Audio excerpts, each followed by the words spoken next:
within the Ministry of Energy and in the country generally in terms of its mandate of providing reliable, adequate, and affordable energy, okay?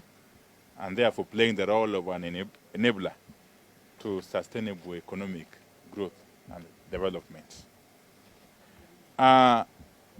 In recognition of this very critical role of Kenya Power, today I made my inaugural visit to Steamer Plaza,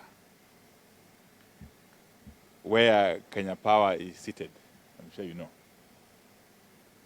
And I had a meeting with the board of directors, led by the chairman, Madam Masinde. Okay? The directors and the senior management team led by the managing director, Mr. Siror. And later on, I had a chance also to address employees, a number of them. Okay? And thereafter, again, I had a chance, together with my team, including the PS, to visit the National Customer Call Center at Steamer Plaza before we drove to this National Control Center in Dandora, as a way of getting understanding of what goes on. The board of directors and management, of course, appraised me on the Kenya Power and Lighting Company's 5-year strategic plan, complete with its current level of implementation. This was meant to help me appreciate the company's work and its alignment of strategies, policies, projects, and programs in support of various national, county, and sectoral strategies, policies, and programs. Now, the engagement also delved on the various challenges experienced, which are normal, I'm sure you know, which are experienced by the institution, and legislative, policy, and operational initiatives that have been put in place or over which they are seeking support from other government agencies and departments to enable it to address them in a manner that resonates well with the aspirations and expectations of various stakeholders, and especially the consumers of Kenya Power product, which is electricity. As the interface between the ministry and the energy sector generally, and the consumers or the customers, okay, in the entire value chain, expectations of the government and key stakeholders put a very high demand on Kenya Power, its board, management, and staff, to ensure that their strategies, policies, processes, internal culture, and practices remain ethical, effective, and customer responsive in a manner geared towards meeting and if possible, exceeding these stakeholders' expectations. The government, therefore, has reiterated its desire and commitment to the reform of strategic sagas, including KPLC, and for KPLC in particular, in order to transform it into an agile, technology adaptive, eco-friendly, ethical, and responsive customer-centric institution, playing a leading role in the country's vision of transiting to total green energy by the year 2030, in line with our Vision 2030 agenda, which I'm sure you are all conversant with. And of course, whilst I noted and commended the board and the management team and staff for the good work so far done. They're doing an excellent job, both at Steamer Plaza and in the field, including this National Control Center. I did direct the board, as a matter of urgency, and of course senior management, to embark on institutional reform pathway and report back to the ministry on a number of areas, which I will just summarize. Okay. One is on the area of improvement on operational efficiency, liquidity and balance sheet, to strengthen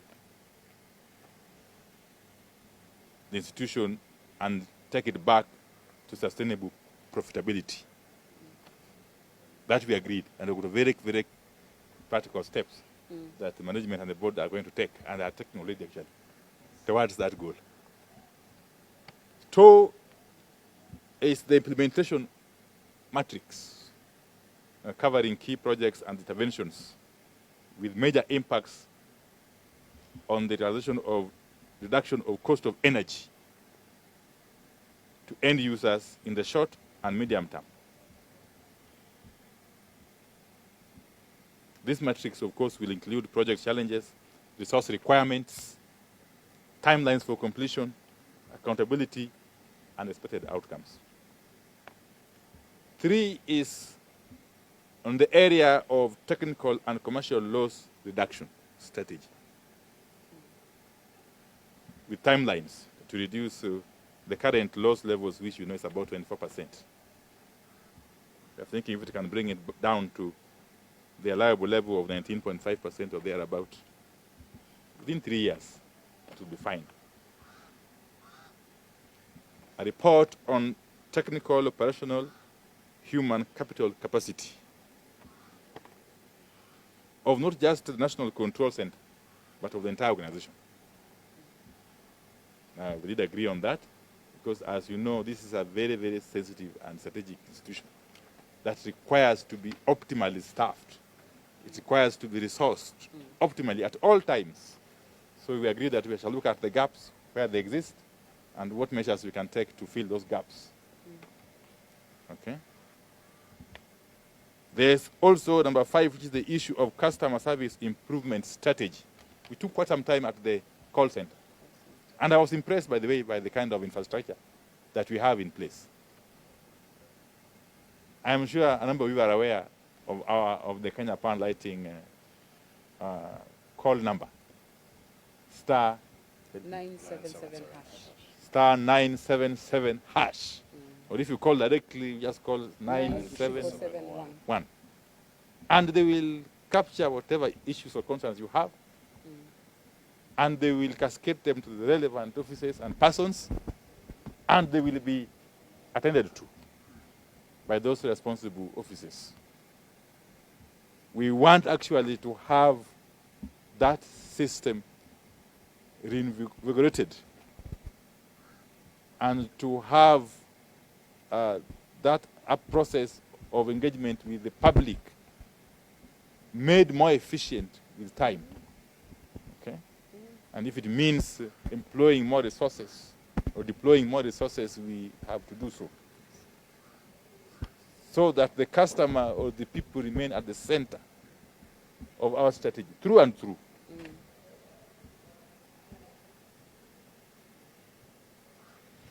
And number 6, it was the issue of supply chain and logistics strategy that would address the supply of critical materials and equipment at every stage. And I'm here referring to equipment and materials such as transformers, electricity poles, electricity meters, and so on and so forth, cables and what have you, so that at every instance, the supply and stocks of these equipment and materials meet the demand, with a possible reserve. Okay? I have addressed the issue of the human capital. I don't want to reiterate it or belabor the point.